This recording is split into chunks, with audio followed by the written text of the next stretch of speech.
नमस्कार। अभिज्ञान शाकुंतलम जो कि महाकवि कालिदास की एक अद्वितीय कृति है, इसके समान आज विश्व में कोई भी नाटक नहीं है। इसकी प्रसिद्धि न केवल भारत में अपितु पूरे संसार में है, क्योंकि श्रृंगार रस और प्रकृति प्रेम से भरा हुआ ये जो नाटक है, इसकी सभी विद्वानों ने भूरी भूरी प्रशंसा की है। अब तक हमने प्रथम अध्याय को पढ़ लिया है। अब अभिज्ञान शाकुंतलम के दूसरे अंक की तरफ चलते हैं। दूसरे अंक की जब शुरुआत है, तब जो प्रथम अंक में राजा शिकार के लिए महर्षि कण्व के आश्रम तक पहुंच जाता है और वहां उसका मन कण्व की पुत्री शकुंतला पे लग जाता है। लेकिन राजा के इस शिकार के कारण उसका जो मित्र है, उसका जो सखा है, वो उस राजा से काफ़ी परेशान है। उसे विदूषक कहते हैं। विदूषक एक नायक या राजा का श्रृंगार रस का सहायक होता है। संस्कृत नाटकों में जो विदूषक है उसकी महत्वपूर्ण भूमिका है। ये संस्कृत नाटक के नायक का मित्र होता है। उल्टी बातें कहकर या भोजन की चर्चा कहकर कुछ विनोद का, कुछ हंसी मजाक का वातावरण बनाता है। विदूषक अमूमन प्राकृत भाषा में बोलता है। तो यहाँ क्या कह रहे हैं, द्वितीय अंक के शुरुआत के अंदर विदूषक कहता है कि इस जो व्यसनी राजा है, ये जो शिकारी राजा है, इसकी मित्रता से मैं बड़ा दुखी हो गया हूँ। पता नहीं ये दोपहर में दूर दूर पेड़ों की, जहाँ पे कुछ भी छाँव भी नहीं है, ऐसी जगहों पर मृग, सूअर, चीता, हिरण इनके लिए घूमता फिरता रहता है। नदियाँ पहाड़ों में घूमता रहता है, उन खारे पानी को पीता है। घोड़े के पीछे दौड़ने से मेरा संधि स्थल है पीड़ित हो गया है, मेरी हड्डियाँ चूर चूर हो गई है। अब आपसे निवेदन है कि आप जल्दी ही अपने घर चले। आज भी वो राजा है उस शकुंतला के विषय में सोचता सोचता आंखों से सुबह हो गई, रात से सुबह निकाल दी है उस राजा ने। अब क्या उपाय करूं, नित्य कार्य यानी स्नान आदि समाप्त करने पर प्रिय मित्र को देख लूं, राजा से मिल लूं। इतने में ही वो राजा को अपने सपरिवार स्त्रियों के साथ या सपरिवार युवतियों के साथ आता हुआ देखता है और वो नाटक करता है जैसे उसके अंग भंग हो गए, वो विकलांग हो गया है। अब उसकी इच्छा नहीं है शिकार पर जाने की। ततः प्रवेशति, उसके बाद राजा अपने परिवारजनों से साथ में घिरा हुआ प्रवेश करता है। राजा मन ही मन कहता है कि कामं प्रिया न सुलभा मनस्तु तद भाव दर्शना स्वासी अकृतार्थे अपि मनसि जे रतिम उभय प्रार्थना कुरुते। राजा ने क्या कहा, कामं प्रिया न सुलभा, भले ही प्रिया शकुंतला सुलभ न हो। कामम प्रिया, चाहे भले ही शकुंतला मेरे लिए सुलभ न हो, तू मन है लेकिन मेरा मन तद्भाव दर्शनाश्वासी, उसके भावों को देखने में आश्वस्त है।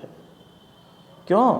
मन सिजे का अर्थ क्या हुआ यहाँ पर, कामदेव के अकृतार्थे, असफल रहने पर भी, उभय प्रार्थना रतिम कुरुते, कामदेव के सफल न होने पर भी दोनों के जो परस्पर मिलने की जो उत्कंठा है, अनुराग है, उत्पन्न तो करती ही है। कामम प्रिया न सुलभा, भले ही शकुंतला सुलभ न हो, मिलन सुलभ न हो, तू मन है तद्भाव दर्शनाश्वासी, किंतु मेरा मन उसके भावों को देखने के आश्वस्त है। मन सिजे अकृतार्थे, कामदेव के अकृतार्थ होने पर, असफल होने पर भी उभय प्रार्थना रतिम कुरुते, दोनों की परस्पर मिलने की जो उत्कंठा है वो अनुराग उत्पन्न करती है। रतिम कुरुते का मतलब परस्पर अनुराग, प्रेम को और पैदा करती है। दुष्यंत मन ही मन सोचता है वह शकुंतला मुझे बहुत अधिक प्रिय है, सुलभ नहीं है, आराम से प्राप्त नहीं होगी। लेकिन आंगिक चेष्टाओं के देखने पर लगता है कि वो भी मेरे को चाहती है, ऐसा उसने सोचा। आगे मन ही मन मुस्कुराकर वो अपने आप को शकुंतला के प्रति समर्पित करते हुए कहता है कि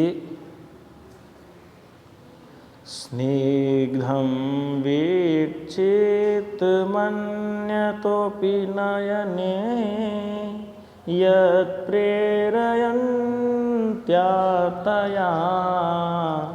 यातं यचनितं वयोर्गुरुतया मंदं विलासादिव मागा इत्युपरोधया यदपि सा सूयमुक्ता सखी सर्वं तत् किल मत्परायणमहो कामी स्वतां पश्यति। अहो कामी स्वतां पश्यति। ओहो, जो कामी जन हैं, जो कामी व्यक्ति हैं, वो सर्वत्र अपने हृदयगत भाव को ही देखते हैं। कामी जन अपने लिए ही सब कुछ, अपनत्व को ही देखते हैं। क्या कहा? अन्यतः अपि नयने प्रेरयन्तया, दूसरी ओर यानी लता वृक्ष आदि पर दृष्टि डालते हुए, तया उसके द्वारा, शकुंतला के द्वारा, यत स्निग्धम वीक्षितम, जो मुझे स्निग्ध, स्निग्ध का मतलब स्नेहपूर्वक, प्रेम पूर्वक मुझे देखा गया, स्नेहयुक्त जिसे शकुंतला के द्वारा मेरे को देखा गया। नितंबयो गुरुतया विलासात इव यत्स मंदम यातम।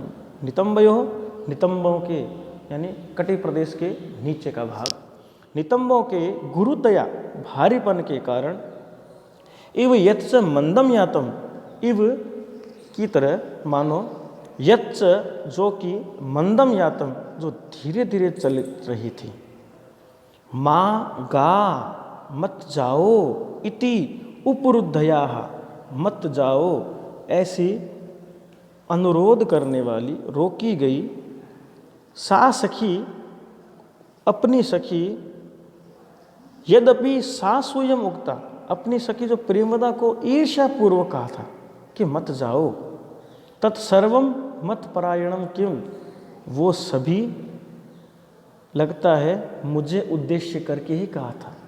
कहा उसने सखी को था, मागा, लेकिन वो सब मेरे को उद्देश्य करके कहा था, क्योंकि अहो कामी स्वतः पश्यति। अरे जो कामी व्यक्ति है सर्वत्र अपना ही हृदयगत भाव रखता है, दूसरों के द्वारा अन्यों को उद्देश्य किया गया कार्य या कही गई बातें वो अपने लिए ही समझने लगता है।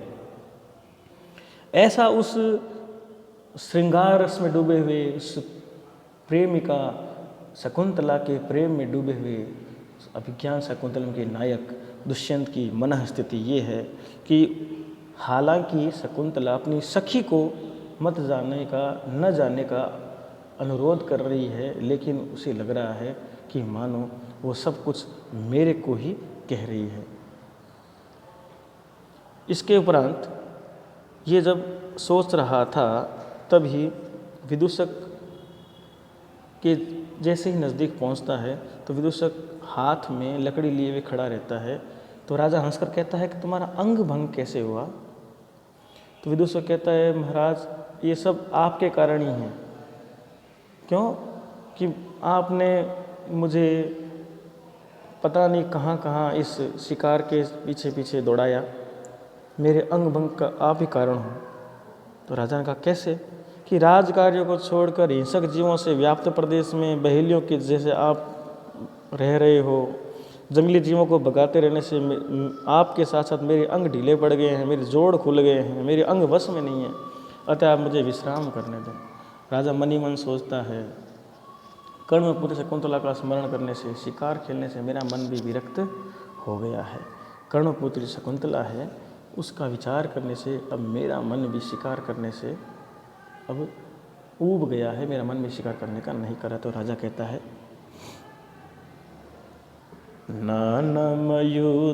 नानमयितो मधिज्यमस्मि सक्तो धनुरिदमाहित सायकं मृगेषु सह वसते मुपेत्य यै प्रियाया कृत इव मुग्ध विलोकितोपि देश, कृत इव मुग्ध विलोकितोपदेश। क्या कहा कि अधिज्यम आहित सायकम, अधिज्यम का मतलब अधिज्यम आहित सायकम, चढ़ी हुई प्रत्यंचा तथा आहित सायकम, बाण से युक्त इस धनुष को, इदम धनु इस धनुष को मृगेशु नमयुतुम, इन हिरणों पर नमयुतुम, नमयुतुम का मतलब चलाने में न सकता, मैं समर्थ नहीं हूँ। अब इस प्रत्यंचा तथा बाण से युक्त इस धनुष को इन मृगों पर चलाने में समर्थ नहीं हूँ। ये है प्रिया यह सहवसती, जिन्होंने प्रिया, मेरी जो प्रिया शकुंतला है, उसके साथ सहवास को, उसके साथ सहगमन किया है, उसके साथ रहे हैं, खेले हैं। सहवस्ती उपेत्य मुग्ध विलोकितोपदेश कृत इव, सहवास को प्राप्त कर मानो कि मनोहर दृष्टिपात का उपदेश दे रहे हैं। मुग्ध विलोकितोपदेश, मनोहर दृष्टिपात का उपदेश दे रहे हैं। तो इन हिरणों पर मैं बाण नहीं चला सकता, क्योंकि तपोवनवासिनी होने के कारण शकुंतला के देखने में हाव भाव कटाक्ष की जो कमी थी, इन हिरणों ने ही सिखाकर पूरा किया था। अतएव मेरे लिए अवध्य हैं, यही कारण है कि धनुष चढ़ा हुआ है, फिर भी बाण इस पर भी है, लेकिन मृगों पर मैं छोड़ नहीं सकता। तो ऐसा राजा के मुख की ओर देखकर हृदय में विचार करके विदूषक कहता है कि अरण्य रोदन किया है, अर्थात मैंने व्यर्थ में ही व्यथा सुनाई है मित्र की बात। तो राजा कहते हैं नहीं नहीं नहीं, आपकी बात, आप मेरे मित्र हो, आपकी बात का उल्लंघन नहीं करूँगा, इसलिए शिकार नहीं करेंगे। तो विदूषक कहता है आप चिरंजीव हो। राजा कहता है मित्र ठहरो, आप मेरी बात शेष है। विदूषक कहता है क्या, विदूषक कहता है क्या लड्डू खाने। इतने में ही राजा का एक और विदूषक के अलावा रेवतक नाम का मित्र सेनापति प्रवेश करता है। राजा रेवतक कहता है सेनापति को बुलाओ। तो सेनापति आता है। सेनापति कहता है कि देखा गया है कि शिकार खेलना महाराज के लिए गुणकारक ही है, कि महाराज आप शिकार खेलने नहीं जा रहे हो, तो शिकार खेलना आपके लिए गुणकारक ही है, क्योंकि अनवरत धनुर्जास्पालन क्रूर पूर्वम रविकिरण सहिष्णु स्वेदले सेरभिन्नम अपचितमपि गात्रं व्यायतत्वादलक्ष्यं गिरिधर इव नाग प्राणसारं बिभर्ति। पुनः इसका वाचन करें। अनवरत धनुर्जास्फालन क्रूर पूर्वं रविकिरण सहिष्णु स्वेदलैशैर्भिन्नम् अपचितमपि गात्र व्यायतत्वादलक्ष्यं गिरिधर इव नाग प्राणसारं बिभर्ति। यहाँ पर राजा के शरीर, राजा का शरीर जो दिव्य अस्त्रों को भी सहन कर सकता है, राजा के शरीर की विशेषताओं का वर्णन करते हुए सेनापति क्या कहता है। गिरिचर नाग इव, पर्वत पर विचरण करने वाले नाग के समान, हाथी के समान, अनवरत लगातार निरंतर, धनुर्जास्फालन क्रूर पूर्वम, प्रत्यंचा के खींचने से जो क्रूर हो गया है, कठोर है पूर्व भाग जिसका, ऐसा। और रवि किरण सहिष्णु स्वेदले से अभिन्नम, सूर्य की किरणों को सहन करने वाला, पसीनों के कणों से, स्वेदले ऐसे पसीनों के कणों से सर्वथा रहित, स्वेद ले से रहित, अभिन्नम अप्रचितम, परिश्रम के कारण क्षीण या कृश होने पर भी, व्यायत्वात् अलक्ष्यम प्राणसारम कथन विवर्ती, विशाल और दृढ़ होने से दुर्बल न दिखाई होने वाला, प्राण शक्ति से संपन्न शरीर को धारण किया हुआ है राजा ने शरीर। अपरिचितम, अपरिचितम मतलब कृश है दुर्बल, गात्र शरीर को, व्यायतम, व्यायत्वात् का मतलब विशालता के कारण, अलक्ष्यम प्रतीत न होने वाला, कि कृश या क्षीण होने पर भी विशाल और दृढ़ होने से दुर्बल न दिखे देने वाला, और प्राण शक्ति को, प्राण सारम विभर्ती, और शरीर से संपन्न शरीर के प्राणों को धारण करने वाला राजा इतना सुंदर लग रहा है। यहाँ सेनापति राजा के शरीर की विशेषताओं का वर्णन करते हुए कहता है कि पर्वतचारी हाथी के समान शक्तिशाली आप, निरंतर धनुष की प्रत्यंचा खींचने के कारण आपके जो शरीर का पूर्व भाग कठोर हो गया है, सूर्य की किरणों को सहन करने वाले अर्थात धूप से व्याकुल न होने वाले, पसीने से सर्वथा रहित, परिश्रम के कारण क्षीण भी जो दृढ़ और विशाल होने का लक्षित नहीं होता है, कमजोर ज्ञात नहीं होता है, ऐसे शरीर को आप धारण करते हैं। और भी क्या कहा, शिकार की निंदा करने वाले विदूषक को वो डांटते हुए कहता है कि इस मूर्ख ने आपका उत्साह कम कर दिया है। शिकार के तो बहुत फायदे हैं। क्या बताया फायदा शिकार का कि मेद छेद कृशोदरम लघु भवत उत्थान योग्यम वपुः सत्त्वानामपि लक्ष्यते विकृतिमच्चित्तं भयक्रोधयो उत्कर्षः सत्सध्वन्विना यदिशवा सिद्ध्यन्ति लक्ष्ये चले मिथ्यैव व्यसनं वदन्ति मृगया दृग्विनोदकुत। ऐसा मनोरंजन कहाँ नहीं है क्या?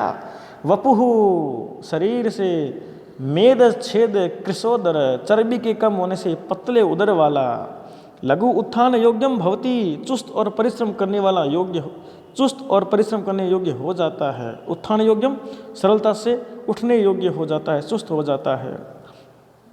सत्वानाम जीवों के भय क्रोधयो, भय और क्रोध की विकृतिम दशा से विकार युक्त चित्त भी अपि लक्ष्यते पहचाना जाता है। जीवों के भय और क्रोध के समय वन्य जीवों का जो विकृत चित्त मनोविकार भी ज्ञात हो जाता है, अर्थात भयभीत जंतु की मनोवृत्ति कैसी होती है वो भी पहचान ली जाती है। सच धन्विनाम उत्कर्ष, और धनुधारियों के लिए उत्कर्ष का विषय है यत की चले लक्ष्य ईशव सिद्ध्यन्ति, चंचल लक्ष्य पर बाण सफल हो जाते हैं। मृगया मिथ्या एवं व्यसनम वदंती, है ना, आखेट को लोग व्यर्थ में बुरी लत कहते हैं। इधर विनोद है कुत, ऐसा मनोरंजन कहाँ नहीं है, यानी ऐसा मनोरंजन कहीं नहीं, इससे बड़ा मनोरंजन है ही नहीं। मेदस छेद कृश उदर, मेद का छेद हो जाता है, मोटा पेट, चर्बी का छेद हो जाने से कृश उदर, पेट पतला हो जाता है। तो विदूषक क्रोध पूर्वक और उत्साह को उत्पन्न करने वाला बोलता है, अरे दूर हट, आदरणीय महाराज स्वाभाविक अवस्था को प्राप्त हो गए हैं, अब तुम क्यों इसको मनुष्य की नासिका के लोभी किसी बूढ़े रीछ के मुख में ले जाओगे। राजा कहता है, सेनापति हम आश्रम के निकट ठहरे हुए हैं, इसलिए तुम्हारे वचन को स्वीकार नहीं कर सकता, मैं अब स्वीकार नहीं कर सकता। और राजा कहता है कि